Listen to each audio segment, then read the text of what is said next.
pênûsa min, mah tu nizanî çend volkan di dilê min de diteqin. Pênûsa minî delal, min xwe avêtiye bextê delaliya te, bîne ziman bila herkes bibîne ka çend volkan di nava dilê min de diteqin.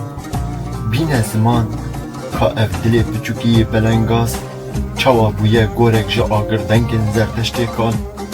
Ma tu nizanî dîn bûye çemê dilê min ji bo dîtina wê û wekî avaşîn deherike ji nevalên dilê min. Ma tu nizanî bi qasî bedewiya xwezayê bêriya wê kiriye. Vayê dîsa li ber kaniya çavên wê rûniştime. Bawer bike ez jî nizanim ka ev çi ye û çi rewş e. Hêvî birîndarên niha tunebûna wê bûye narîn cokek di nava dilê min de teqiya. Erê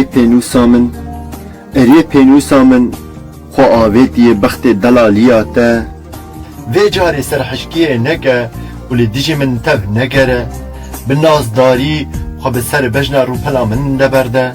Hebra di nava lêvên xwe de berde û bila biherike.